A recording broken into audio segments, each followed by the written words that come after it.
Bonjour, donc aujourd'hui on remplace le citrange qui est mort parce qu'il faisait trop sec. Je le fais parce que c'est un peu lourd. Plus qu'à mettre la terre. Les périodes sèches, on arrosera. Après il n'y a plus besoin. Ouais. C'est vraiment un arbre qui résistera bien ça. On va rajouter le paillage qui servira à avoir plus d'humidité dans les périodes sèches. Et voilà, il n'y a plus qu'à attendre 2 petites années.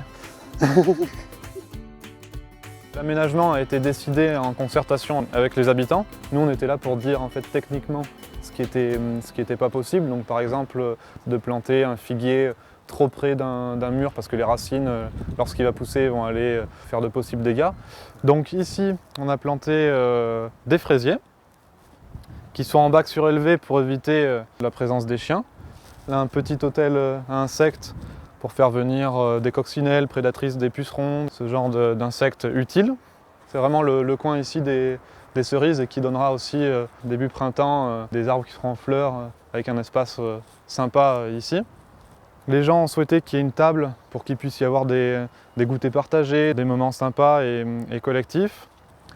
Au fond, on a un bac avec de la menthe, ou en tout cas des aromatiques. Donc pour le moment, il y a menthe et thym.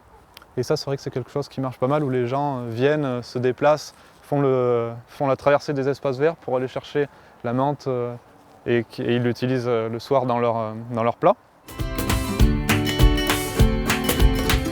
Je vois que le terrain, il est grand, bon, donc il est beau. Et bon, donc si on n'utilise pas, c'est dommage. Moi, je trouvais que c'était une très belle initiative. Ça nous permet d'embellir le cadre dans lequel on vit. Et je trouve que c'est très important, parce que quand on se sent bien quelque part, on a plus envie d'y faire attention. On va passer le temps ensemble pour mieux nous connaître. Je trouve que c'est important, notamment dans les quartiers comme ça, dits sensibles. La finalité, c'est vraiment que les gens se réapproprient leur espace vert. Et c'est vrai que c'est pas seulement une histoire qui existe dans les HLM, mais c'est une histoire qui se répète malheureusement dans toutes les résidences collectives. On constate que les gens ne connaissent pas leur espace vert. Ils payent des charges collectives pour l'entretien de ces espaces-là, mais pourtant ils n'y vont pas. Vous passez devant une haie où il y a des groseilles, des framboises, des myrtilles, des kiwis, des pommes. Là, vous commencerez à vous intéresser à vos espaces verts. Et ensuite, fasse le lien avec leur alimentation quotidienne, en se disant, tiens, les pommes, quand j'en achète en grande surface au printemps, elles ne viennent pas forcément d'ici. Donc il y a un raisonnement sur la consommation alimentaire. Et ensuite, bien sûr, que les gens, ce soit un prétexte pour que les gens se rencontrent sur leur espace vert. Volontairement, on a voulu mettre des arbres jeunes pour qu'ils puissent résister aux conditions pédoclimatiques.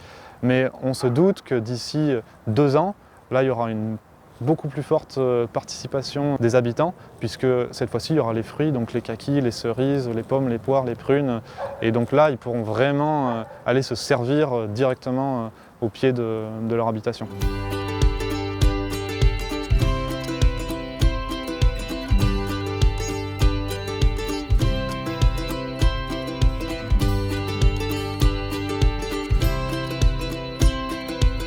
Le projet du paysagisme comestible consiste pour moi à 2 grands objectifs.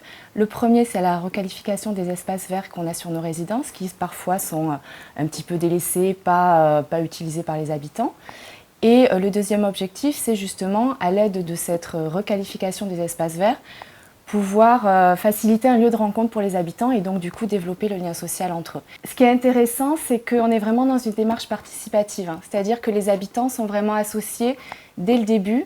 Donc ils ont pu participer à des réunions de concertation avec l'association. Le bailleur était aussi associé, donc ils ont pu eux-mêmes choisir les fruitiers, les aromatiques. À l'aide d'un plan, ils pouvaient situer où est-ce qu'ils voulaient les mettre, la table de pique-nique. Et cette concertation-là permet qu'ils s'approprient ensuite le mieux possible les espaces. Et ensuite, sont prévues des animations sur 2 ans avec l'association Terre au Ciel sur les sites pour justement impulser une dynamique de lien entre les habitants. Nous, les bailleurs, on a trouvé ça très intéressant puisque c'est vrai que dans nos résidences, il y a parfois beaucoup d'espaces verts qui sont malheureusement inutilisés.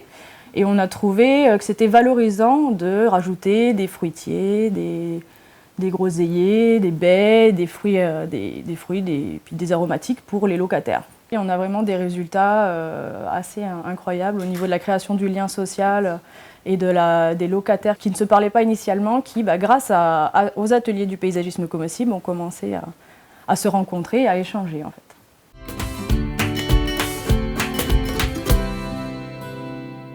L'intérêt pour nous, c'est pas que nos locataires mangent bien. Ça, c'est, je dirais, la cerise sur le gâteau. Par contre, l'intérêt pour un bailleur comme nous, c'est de pouvoir rendre un sens à nos espaces verts, parce qu'on a des espaces verts qui sont souvent relativement grands, qui nous coûtent très cher à entretenir et qui sont peu ou mal utilisés par les habitants parce qu'ils ne se les approprient pas. À terme, on pense diminuer le coût d'entretien des espaces verts. On rend aux habitants un espace qu'ils n'avaient pas l'habitude d'utiliser correctement. Et en plus, on leur permet de cultiver des choses et de pouvoir les manger. Ça, c'est le plus. Je crois que l'intervention du Fonds d'innovation sociale doit servir de levier dans le cadre d'un écosystème que l'on a autour de nous. Et de levier surtout sur le quotidien. Patrimoine est engagé depuis quelques années, 5-6 ans, dans une démarche de développement durable. Mais développement durable, ça veut souvent dire pour nous bailleurs une approche par la technique, la conduite d'opérations nouvelles ou la réhabilitation. Et il ne faut pas oublier dans ce cadre-là que nos locataires attendent avant tout un service et une approche du développement durable qui porte plus sur le quotidien. Et ici, nous avons eu l'occasion, avec la démarche paysagisme comestible et le soutien qu'a apporté le Fonds d'innovation sociale, d'élargir l'horizon des locataires sur cette approche développement durable, puisque nous concilions à la fois une démarche interbailleur qui est vertueuse, puisqu'elle concerne plus d'habitants, une démarche d'appropriation et de responsabilité des espaces collectifs au sein des résidences, et puis de façon très évidente, une démarche utile et renouvelable, puisque l'intégralité de l'aménagement de ces espaces en paysagisme comestible permet effectivement de renouveler la production et une certaine ressource pour l'ensemble de la résidence.